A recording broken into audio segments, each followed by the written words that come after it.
Bawat araw, tayo'y humaharap sa mga nangyayari sa lipunan. Mga pangyayari na nakakaapekto sa ating lahat. Mga pangyayari na kailangan tayong makialam. Kaya nabuo ang programang ito, Issue 101. Tumatalakay sa mga issue ng ating lipunan. Mga issue na dapat nating pakialaman. Mga issue na may malaking kaugnayan sa ating kapaligiran. At mga issue na may kaugnayan sa ating gobyerno. Issue 101. Narito ang inyong tagapagsalita. Issue 101. Your way.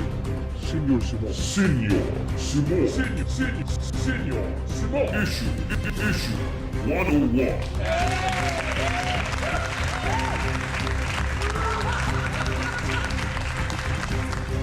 Luzon, Visayas at Mindanao. Buong bansa, buong Pilipinas, buong mundo na may Pilipino. Welcome sa isa na namang episode ng ating palatuntunan ang araw ngayon na Sabado, 4 ng Oktubre taong 2025. October 4, 2025, the first Saturday for the month of October. Kumusta po kayong lahat dyan? Umasa ko na nasa mabuti po kayong kalagayan at malulusog ang inyong pangangatawan sa ating mga kababayan dito sa Cebu, lalo na sa hilagang bahagi ng Cebu. Mag-ingat po kayo mga ka-issue natin dyan sa Bugo, San Rehemio, Tabugon, sa Midilien, sa Daan Bantayan, at sa kahit saan mang lugar din dito sa Cebu. Dahil mga ka-issue, ang ulat kasi ang traffic. Napakabigat po ang traffic mga ka-issue patungong hilagang bahagi ng Cebu. Dahil po nagsabayan kasi ang mga donations, yung mga volunteers papuntang norteng bahagi ng Cebu. Kaya sabi sa mga ulat mga ka-issue ay napaka-traffic. Ang bigat ng traffic patungong sugod. Sa mga lugar sa sugod pala, sa Bugo. Bugo. At lalo na sa mga lugar na naapektuhan ng lindol dito sa Cebu. Pero hindi po yan ang ating pag-usapan sa episode na ito mga ka-issue, kundi nag-iyakan sa galit ang mga buwaya sa Kamara o House of Representatives. Dahil hindi sila sinipot ni Vice-President Sara Duterte sa budget hearing sa kanyang opisina. Ilan sa mga buwaya ang nagsulong na tapyasan o bawasan ng naunang panukalang budget ng Office of the Vice-President o OVP. At ang iwan na lang ay ang operational budget nito mga ka-issue.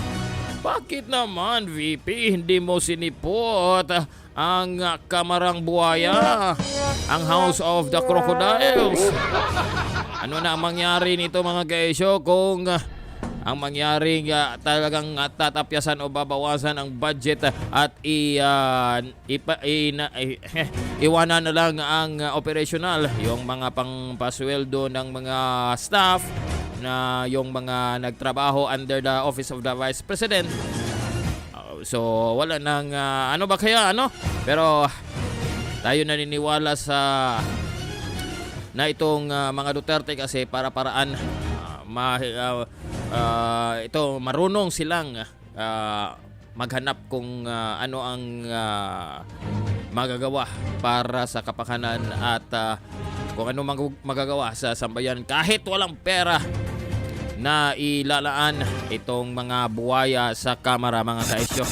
Pero bago po natin umpisa ng dito lang ngayon, huwag po kalimutan na sali o sumali sa ating mga ka-issue sa Issue 101. Inanyahan ko po kayong lahat na sumali sa ating mga ka-issue sa Issue 101 group page o mayroon kayong Facebook account. Ito po ay ang isa sa ating paraan upang natuloy-tuloy ang ating pag-iugnayan, ating talakayan, ating mga ibahaging mga impormasyon dito sa mga ka-issue sa Issue 101. At of course, huwag po kalimutan na mag-like sa video na to. I-click na po ang subscribe button at ang notification bell sana all para kayo ay papapangalan kung sakasakaling tayo may live stream katulad nito. At huwag po din ninyong kalimutan mga ka-issue na i-follow nyo po at like ang ating Facebook fanpage na Senior Simon 101 at ang ating X account na Senior Simon 101. Kaya umpisahan na po natin ang ating talakayan dito sa ating palatuntunan na ang Issue 101. Kasama mo niyong likod na si Senior Simon.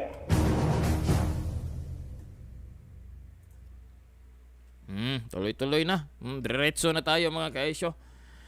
Ayon kasi nitong si ACT Teachers mga kabayan Black na pumalit kay convicted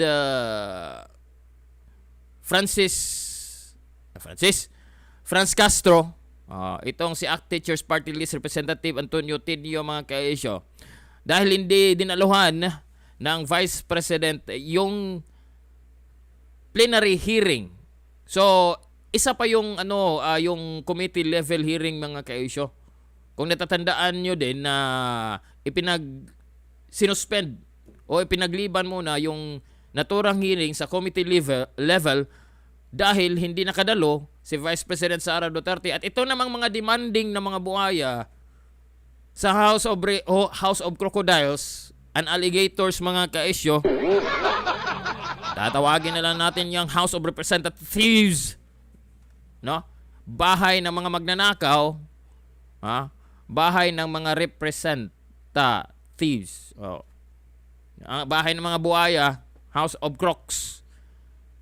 Ay kailangan nila na humarap mismo ang Vice President. Wala bang tinatawag natin na branch of the government courtesy? Dahil ang Vice President po mga kaisyo ay kabahagi ng Executive Department. So kasi ang gusto ng mga to, katulad ni Representative Antonio Tinio na hindi naman binoto ng tao, ang binoto lang ng tao dahil sa panluloko naman itong ACT Teachers, dahil ang kilala or ang alam ng tao, itong ACT Teachers ay kumakatawan ng mga guro. Pero sa totoo yan mga kaisyo ay kumakatawan sila sa mga komunistang terorista. At gusto lang nilang pumasok sa Kamara, sa gobyerno para guluhin ang pamahalaan at humina ang pamahalaan at lalakas ang kanilang samahang komunista. Yan kasi ang nangyari ngayon, di ba? Unti-unting lumalakas ang mga NPA. Unti-unting pumanig ang mga tao, lalo na sa mga kanayunan, doon sa mga teroristang grupo. Dahil ang katulad ni Antonio Tinio mga kaisyo ay gumagawa ng paraan para magalit ang taong bayan sa pamahalaan at doon na sila makikiapid, doon sila sumali o doon sila papabor sa mga komunistang, teroristang, mga magnanakaw at mga magaganso mga kaisyo. Naayon dito mga kaisyo sa ulat ng News 5, pinatatapyasan ang OVP budget, pinababawasan. Ito ni Representative Antonio Tinio ang panukalang pondo ng Office of the Vice President para sa 2026 kasunod ng hindi pagdalo ni Vice President Sara Duterte sa budget deliberation ng Kamara nitong Huwebes, October 2. Alamin natin kung saan si Vice President Sara Duterte on October 2 mga kaisyo. Bakit hindi niya dinaluhan itong panukalang 902.8 million pesos na pondo para sa 2026 mga kaisyo na gustong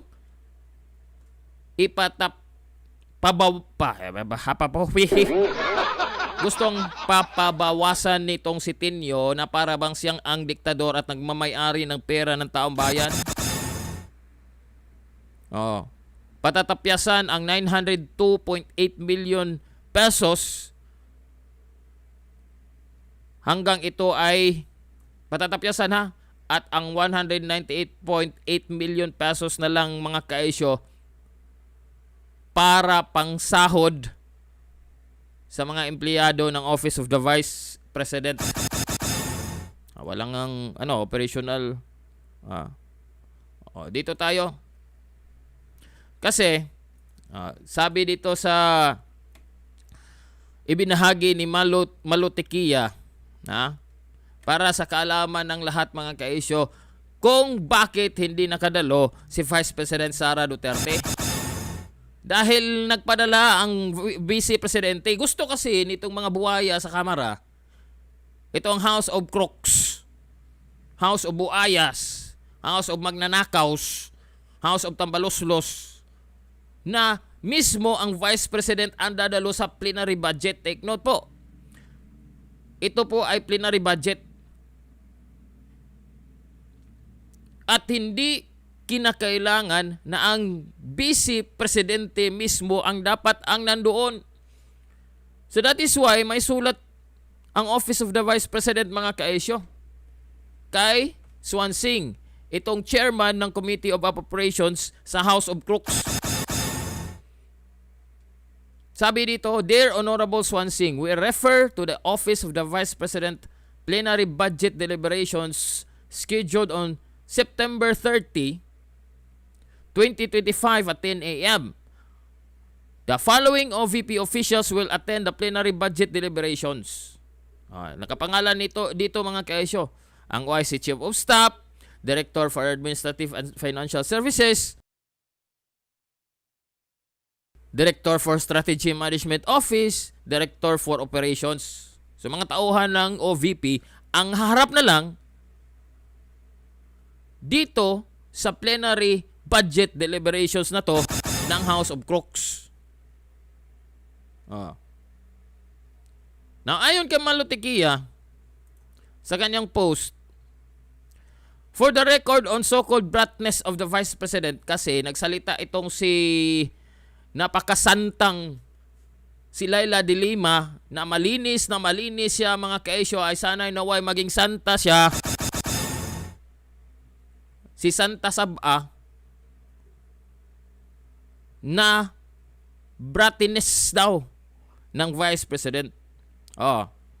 Dito muna tayo sa naging plenary budget deliberation, mga kaesyo, para sa Office of the Vice President. Pakinggan natin to. Pakinggan at panoorin pala. Ito pala si si Congressman Konghon. Yung hiwalayan ni Councilor Aiko Melendez, mga kaesyo. Siya pala ang nag-preside. Itong si Konghon. Ito. There's a motion to terminate the budget deliberation of the Office of the Vice President. Is there any objection? Hearing none, motion approved. Majority Leader. Thank you. Motion to suspend. Session suspended. Sadali lang. Ba't nasa hulihan na ako? Atras pala. Dito pala. Ba't nasa huli na tong... Ito. Una pala to.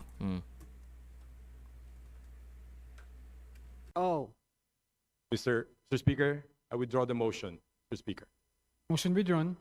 Majority Leader. and recognize the sponsor, Congressman Representative Jose Alvarez, for the sponsorship speech. Jose So ito, mga kaesyo, skip lang natin. Dated September 20, OVP, May sulat ang scheduled OVP. on September 30, 2025 at 10 a.m. Ito ha. The following OVP officials will attend the plenary budget deliberation. So ito po yung binasa natin kanina na sinare ni Malutikia. So atin lang pong i-skip itong bahagi na to, mga kaesyo, para kasi kanyang inilahad dito itong mga like OIC, Officer in Charge ng Chief of Staff, na instead si Attorney Zolica Lopez ay ito ng si Lemuel Ortonio, OIC of the Chief of Staff. Saan kaya si Attorney Lopez? At dagdag pa yan mga kaesyo, ito ha. Makinig kayo ng mabuti. Itong sulat na to galing kay Vice-President Sara Duterte. Sabi dito, hindi pala makita dyan, no? It has come to my attention that the Office of the Vice-President budget of 902 million pesos, mahigit, has been deferred due to the committee's insistence that I attend the plenary deliberation. So, isinantabi daw itong 902, ano ba to? Ulit. 902.8 million pesos na hininging budget ng Office of the Vice President dahil sa kagustuhan nitong mga diktador sa Kamara, sa House of Crooks, na mismo ang Vice President ang siyang haharap sa plenary budget deliberation na ito. Yan kasi ang kagustuhan nitong mga buwaya sa Kamara, itong mga komunistang teroristang nasa Kamara, itong mga representatives of the NPAs, itong mga dilawan na mismo si Vice President o itong mga tambaluslos, tuta, mga kaisyo, tuta ni tambaluslos, na mismo si Vice President Sara Duterte ang haharap sa plenary deliberations ng kanyang budget.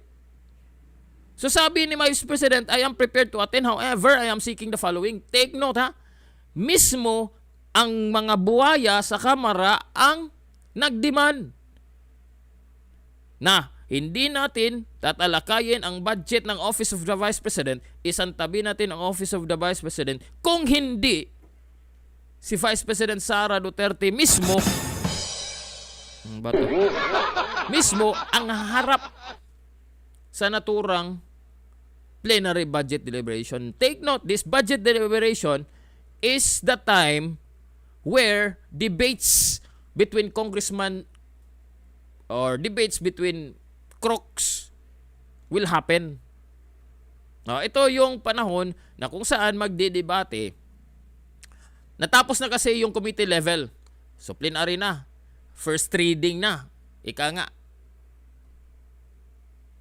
Ito yung panahon na pagdidebatihan yung maging panukalang batas para sa 2026 General Appropriations. So sabi ni Vice President Sara Duterte, I am prepared to attend, however, I am seeking the following. Number 1, the House of Representatives demand as well the attendance of President Marcos for the 27.3 billion pesos budget deliberation of the Office of the President. Kasi mga kaisyo, yung iba, lalo na yung mga ordinaryong taong katulad ko, na hindi masyadong naintindihan itong mga proseso ng budgeting sa ating pamahalaan, ang buong akala nila, or ang buong akala natin, kasama pala ako dyan, is that itong mga department heads or agency heads, including the Vice President, should attend their office's budget deliberation personally. Pero hindi po ganyan. Dahil kung ganyan talaga, then dapat i-exempt ang President? Kasi there is a principle in separation of powers between branches that itong Pangulo, for the sake of courtesy to the President, is not required to attend this kind of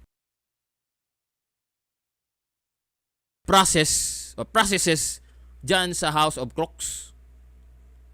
So nagdemand si Vice President, kung gusto nyo akong patinin para talakayin ang aking 902.8 million pesos na hininging budget,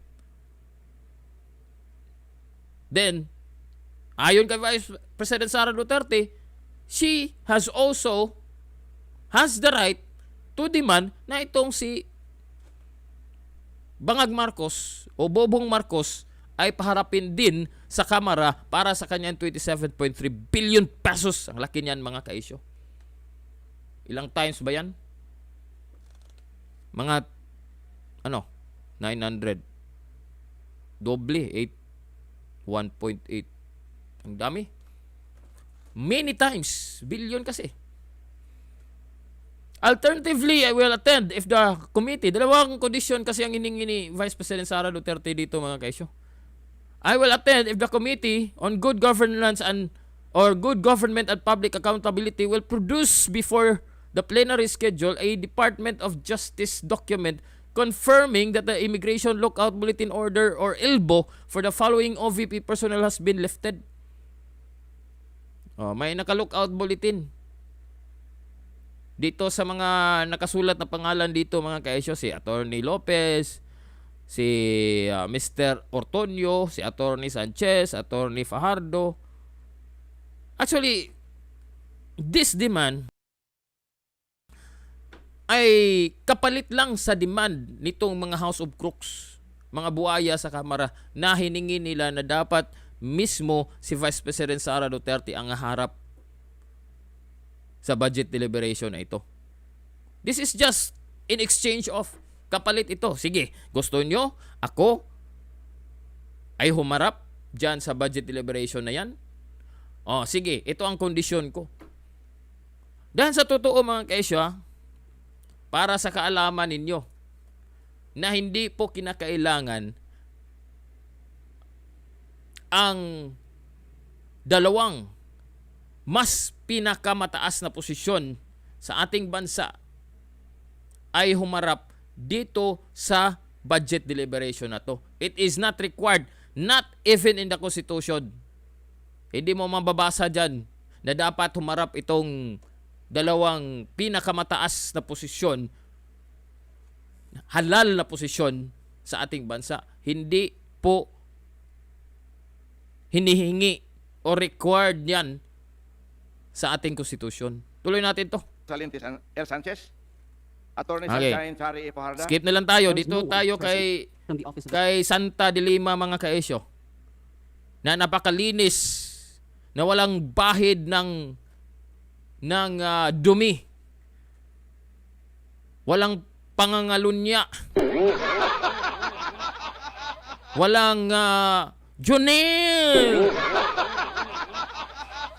Si Santa de Lima. Anong sabi ni Santa de Lima dito mga kaisyo? the President right now in today's, Office of the Vice President right now in these proceedings. Affirmative, the Speaker. Second question. This is the third time. This is the third setting. Conditions. Skip Supposed lang natin. conditions being demanded by the Vice President about her appearance before this body. Number one condition is requiring the project Skip natin. on the part of the committee. Let me say for the record, Constitution, at least respect the Constitution of the Republic of the Philippines. The whole budget process is something that is being directed and recognized by the Constitution itself. So this Pero demand ba? Santa de Lima, demanded ba sa Constitution na dapat humarap ang Vice President o ang Presidente man lang dyan sa budget deliberation na yan? Santa de Lima? Tanong ko sa iyo, Santa de Lima, required ba? O kayo-kayo lang ang gumagawa ng requirement o demand na humarap ang Vice President for your capricious, for your pasikat? disrespecting the budgetary process of this body is a clear case of disrespect. Buisit ka, Santa de Lima. Ito si Tinyo. Anong sabi ni Tinyo naman? Tuloy-tuloy po siyang sumusweldo mula sa pondo ng taong bayan. Tungkol naman ito sa basura niyang argumento na walang karapatan na lumabas sa bansa ang Vice President.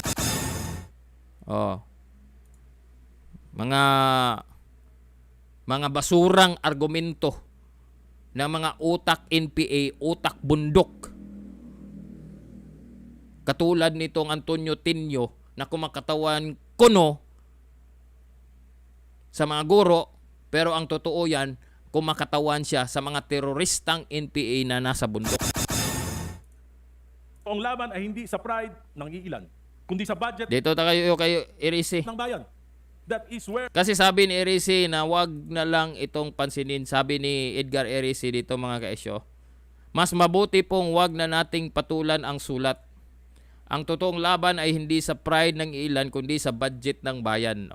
Ito yung laman niya mga kaesyo. Hindi ko na lang to buuin itong sinasabi dito ng ilang mga personalidad na kung humarap pa dito ang Vice President ay magpasikat lang ang mga to. O, dito tayo mga ka-issue sa bahagi ni Congressman Ungab. Kasi ito ay malaman. Itong sinasabi ni Congressman Ungab dito mga ka-issue. Our focus could Para po, wala. Late the sponsor. This is only a manifestation. I respect the views and opinions of my colleagues, and I salute my good friend Congressman Irise for taking the road of statesmanship a bit further. Mr. Speaker, the budget of the office of the Vice President had suffered so much reductions in 2024 and in 2025. Drastic reductions. I was a member of the previous Congress, the 19th Congress, and even there were Kasi mga ka-issue, ito po ang pinunto ni Congressman Ungab dito na binababoy kasi ang treatment lalo na sa panahon ni Tambaloslos, lalo na sa panahon ni Saldico, kung ano ang ginawa noon ng Committee on Appropriation sa kanya for the 2025 budget. At tatandaan nyo po mga ka-issue kung paano binaboy, paano inalipusta ang Office of the Vice President budget dahil lang sa kababuyan, dahil lang sa greediness nitong si Saldico at si Martin Romualdez. Natatandaan nyo mga guys, ayan, tingnan nyo anong nangyari. Flood control projects anomalies, mga paglilipat sa mga budget para dapat sa edukasyon, para dapat sa ating kalusugan. Anong ginawa ng mga Buwaya, namely si Saldico at si Martin Romualdez? Ito yung punto ni Ungab. two occasions that we were even debating at the committee level to the point of heated debates, perhaps altercation, to the point of this representation and the former congressman, now Senator Dante Marcoleta. We were debating at the appropriations committee level because during the time they were not willing to grant the traditional parliamentary courtesy deserving a higher or co-equal office of government. Mahaba yung discussion. Hindi ko lang maintindihan kung bakit didiretso magtatanong yung mga kasama natin to a higher office, which is the office of the Vice President. We are Tama to punto ni Congressman Ungab. Walang kortesiya. Sabi nga ni Ko, yung kamag-anak ni Saldico, yung Kabataan Party List Representatives na kulot yung buhok.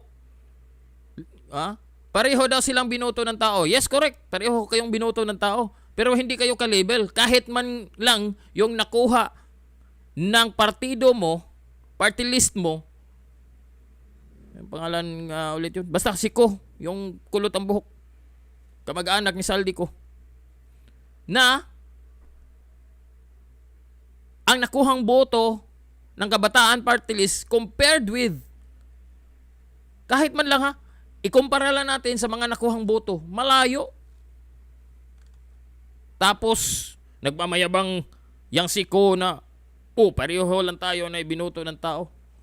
Hindi kayo pareho ng binoto ng tao. Posisyon nga lang, hindi kayo magkapareho ng posisyon.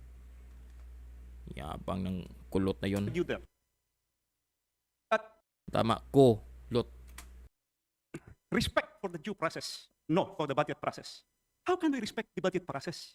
Let me say this. Kasi ang mga hiningi ng mga Buwaya sa Kamara, respect the budget process daw. Ito ang punto. Makinig kayo mga Buwaya sa Kamara. House of Crooks. Buwaya sa Kamara, makinig kayo. Dapat pag-isipan ninyo ng mabuti itong sinabi ni Congressman Ungab. My only hope is that all things will be corrected in this Congress. Kung gusto nyo na irespeto ang budget deliberation ninyo at tutugon sa mga demanda ninyo yung mga agency heads o yung sino gusto nyong papaharapin dyan sa Kamara, ito ang gagawin ninyo. The budget process will Ito ang gawin nyo. be corrected in this budget and in this Congress. Why I said that? there are two parts of the annual budget that is presented to us by the executive. First part is the new general appropriations, and the second part is the automatic appropriations. Yung automatic appropriations, hindi na natin yan pinag-uusapan dito because they are already covered by previous special laws debated by our predecessors. Pero in the 2025 budget, the automatic appropriations were mangled. Lumampas. May dagdag bawas. 14 special laws were amended. Kasama na yung PhilHealth law at saka syntax law amended. Ang daming ginalaw. 14 special laws, automatic appropriations na hindi dapat ginagalaw yan. Oh, nakinig kayo? 14 appropriations na dapat hindi ginalaw. Mga buwaya. Pagdating sa new general appropriations, kaya nga tayo tinatawag na General Appropriations Act, new general appropriations, yun yung ating didiscuss. What comprises the new general appropriations? The program funds and the unprogrammed funds. Program funds, 26 out of 27 departments were mangled beyond recognition. Isa lang ang hindi ginalaw, DBM. Bakit ang lakas ng DBM? 26 were mangled. Dagdag, bawas. At saka, yung program appropriations, nilipat sa unprogrammed, including the foreign assisted projects. At saka, yung fiscal space na naiwan, pinalitan ng mga priority pet projects na wala man lang sa National Development Plan ng ating Republika ng Pilipinas. Pet projects inserted. That's why in this rostrum, I said last August 4, the 2025 budget is the most corrupt budget ever passed by this Congress and perhaps by the entire Philippine history. Ginalaw, program appropriations, and program appropriations, may ongoing releases pa. Alam niyo kung anong worry ko? For us, legislators, even the executive, must consider that the number one priority of the Constitution says that education will be given the priority and the highest budget year per year. Sa 2025 budget, nahabol ng DPWH ang total infrastructure budget. Kahit ano pang sasabihin nila at binago yung composition, still malaki pa rin ang infrastructure budget kaysa education sector. And they are still releasing from unprogrammed funds. Mas lalong lumaki yung gap between infrastructure and education. Ladies and gentlemen of this House, it is our duty, it is our obligation to keep track, babantayan yung budget because education is the number one priority of the Republic of the Philippines. Hindi kasi naintindihan ng mga kasamahan mong mga buwaya dyan, Congressman Ongab, yung mga sinasabi mo. Kasi anti-Duterte lang ang mga yan. Hinahabol nila ang mga Duterte. Dahil karamihan ng mga kasamahan mo dyan ay ginipit o nagipit sa panahon ni dating Pangulong Duterte dahil ang ginawa ng dating Pangulong Duterte ay hinabol niya yung mga korap at karamihan ng mga kasamahan mo dyan ay mga korap. Hinabol ng dating Pangulong Duterte yung mga drug lord. At ilan sa mga kasamahan mo dyan ay mga drug lord. At panghuli, hinabol at pinahina ng dating Pangulong Duterte ang mga NPA sa bundok. Ang CPP, NPA, NDF. Nag-surrender yung mga taga-bundok. Bumalik sa gobyerno, sumuko sa gobyerno yung mga NPA. So humina yung mga kasamahan na mga makabayan black dyan na defender ng mga teroristang komunista. Kaya't galit sila sa mga Duterte. Kasi ang mga Duterte gusto ng pamahalaan na malinis at maayos. Less crimes, less insecurities and insurgencies, less corrupt. Kaya't hindi naintindihan ng mga yan. Yung mga sinasabi mo, Congressman Ongab. Kasi anti-Duterte lang ang mga yan. Iniwan na ng budget ng infrastructure. Highly questionable pa kasi yung mga releases ang malalaki. Flood control projects. Where can we get respect from that? Wala. The House of Crooks will not get respect even from the ordinary Filipino people. Because sila mismo Yang mga buwayang nakasamahan mo dyan sa House of Crooks or House of Representatives, bahay ng mga buwaya, ay siyang naging dahilan kung bakit nawalan ng respeto ang taong bayan sa House of Representatives. Ladies and gentlemen of this House, my personal, yes, OBP, what I am saying is the budget process. How will we get respect? That's why the chairman, madam, the appropriations committee, this Congress have a very big role to perform, to correct the image, to correct the impression. We must be able to come up with an honest-to-goodness budget for 2025. Yun lang po. Maraming salamat. Oh. Anong sabi ni Ridon? Dito tayo kay Ridon, be. Itong si Boy Biyahe. Buayang Boy Biyaheng kawatan kurap nakawatan mga kaisyo. Nanalo dahil sa party list. Hindi naman siya binoto ha, party list. Hindi binoto si Ridon.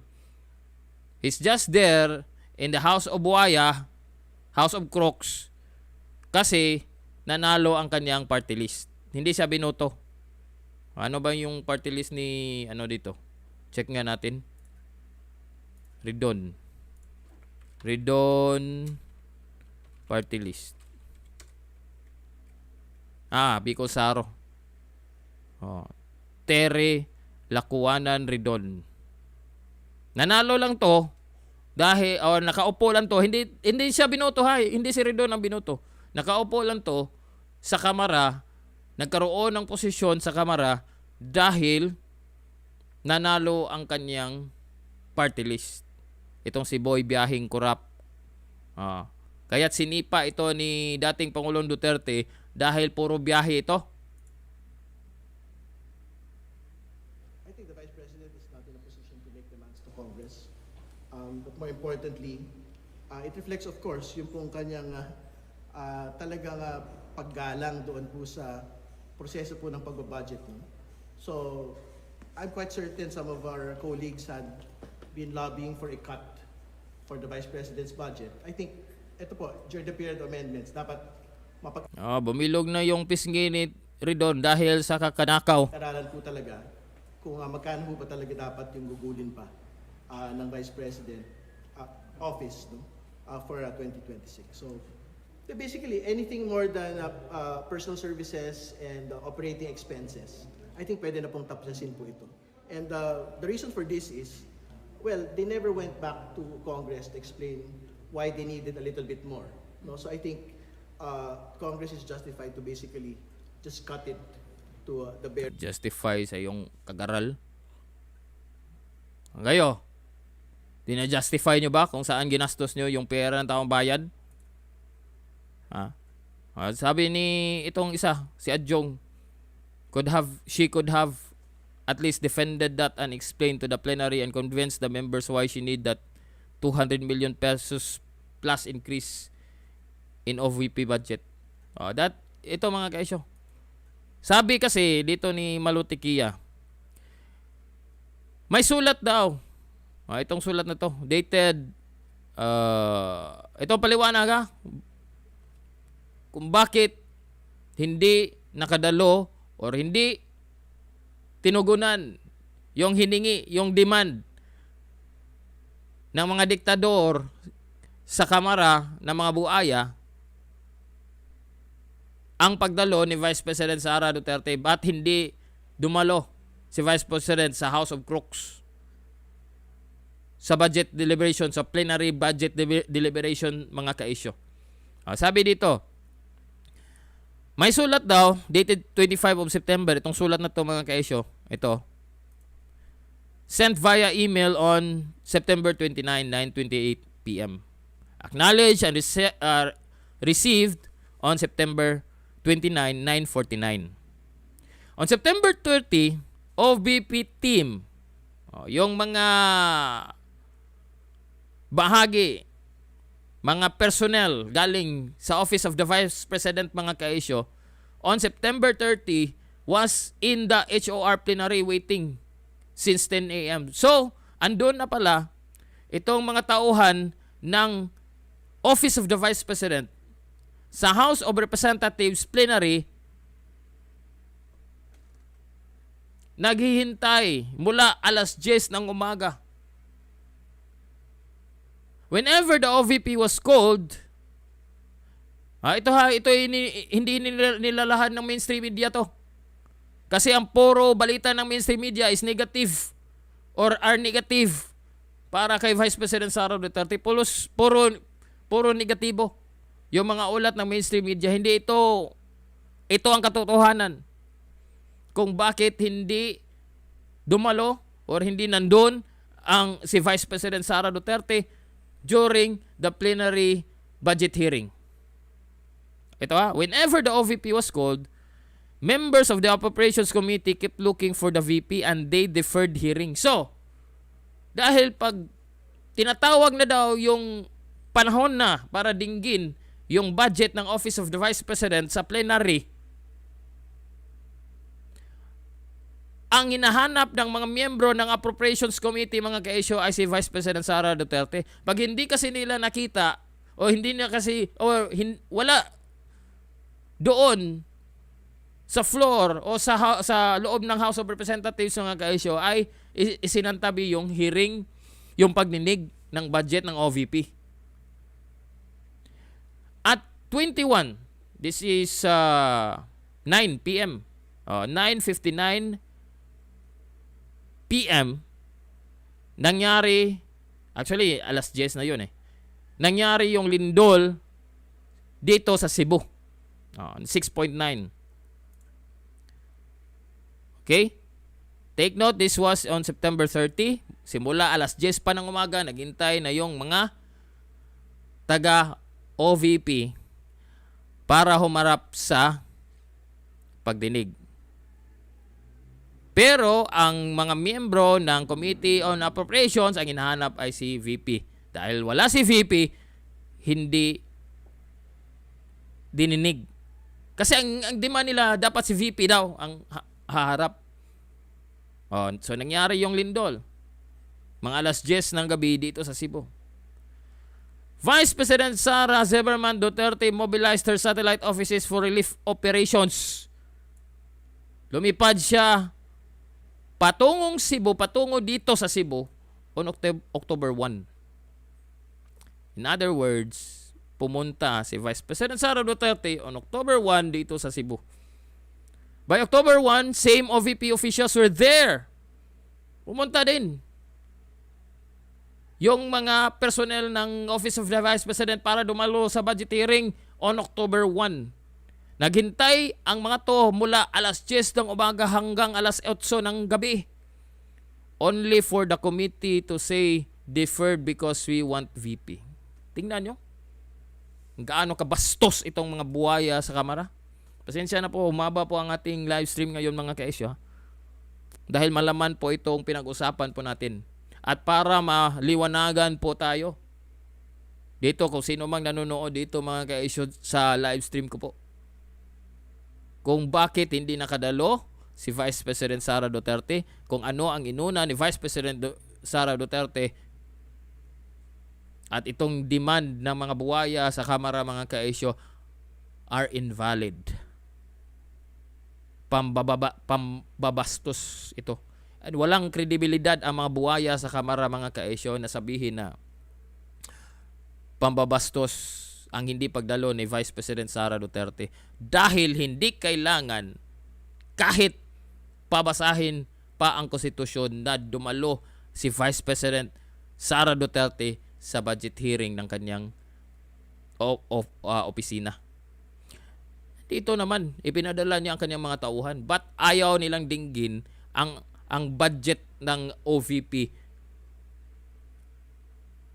na mayroon naman siyang tauhan na dumalo dito sa budget hearing nito.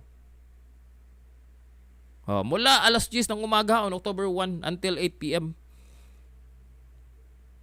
naghintay ang mga kasapi ng Office of the Vice President, ang mga opisyal ng Office of the Vice President, maliban na lang kay Vice President Sara Duterte na pumunta ng Cebu para tulungan ang mga nasalanta sa lindol. Number 4, the chair of the committee knew mula pa lang 29 of September that VP Sara was not coming. She issued a letter from the start that OVP officials will be there to represent the office at plenary. Bratinis, ayon kay Malutikia, maliba yung unahin ang Cebu, malibang tumulong sa mga biktima ng earthquake. Dapat bang unahin ang Kongreso sa sitwasyong ganito? Dumating siya sa committee level, sinagot ang mga tanong, ini-endorso ng committee sa plenary na may kaakibat na parliamentary courtesy. Bakit ngayon ay bastusan na naman? So ang Pangulo exempted at ang Vice Pangulo ay kailangan humarap sa Kongreso ayon kay Malutikia. Insulto daw sa Kongreso at sa saligang batas. Sino ang nang-insulto? Sinong nang i-insulto mga buwaya sa Kamara? Issue 101.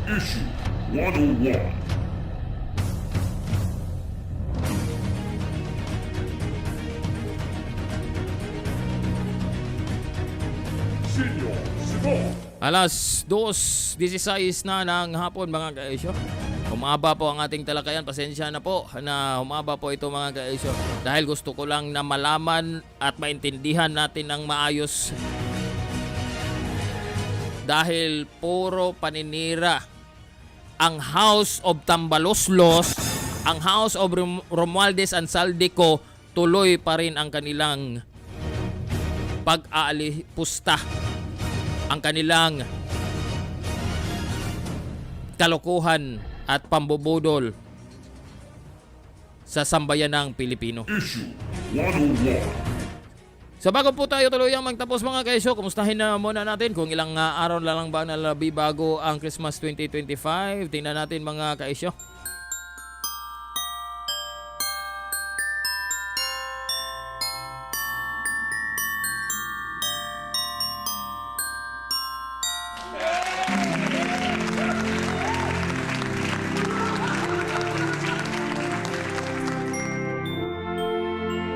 Mayroon na lang pong 81 days, 9 hours and 42 minutes to go bago ang Christmas 2025 mga kaisyo. Advance Merry Christmas po sa inyong lahat.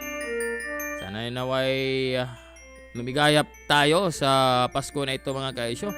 At mamawala na sa mundo itong mga kurakot sa ating pamahalaan. Itong mga buwaya mga kaisyo. Lalo na mga buwaya dyan sa Kamara. Diba wish yan ni... Sino ba yung nag-wish? Si... Karin Davila ba yun? O si Cara David? Nakalimutan ko.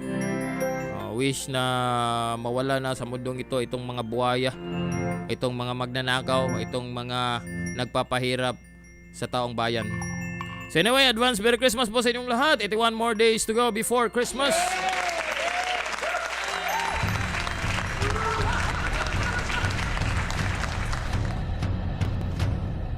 Issue 101. Speaking of budget mga kaisyo, abangan nyo po ang susunod natin susunod natin na episode dito sa issue 101. Tatalakayin natin itong paglipat ni Bobong Marcos sa budget ng flood control project sa pangayuda naman. Ito talagang administrasyon ni Bobong Marcos mga kaisyo. Panloloko lang ang ginagawa nito sa taong bayan. Imbes na yung flood control projects daw na inilaang budget ay dapat ilipat doon sa public health at doon sa public itong sa education ay doon ililipat sa pangayuda. Ang makabenefit lang ng mga yan mga kaisyo ay yung mga tamad. So anyway mga kaisyo, hanggang dyan lang po muna tayo dito sa ating palatuntunan ng issue 101. Kasama po ang inyong lingkod na si ano ba to? Anyway, wala namang sumali sa ating talakayan dito sa pamamagitan ng group chat. So hanggang dito lang muna tayo mga ka-isyo. So hanggang sa muli, ito po ang inyong lingkod na si Senior Simon. Pansamantalang mga maalam, tandaan, mas lamang ang may alam. Bye-bye.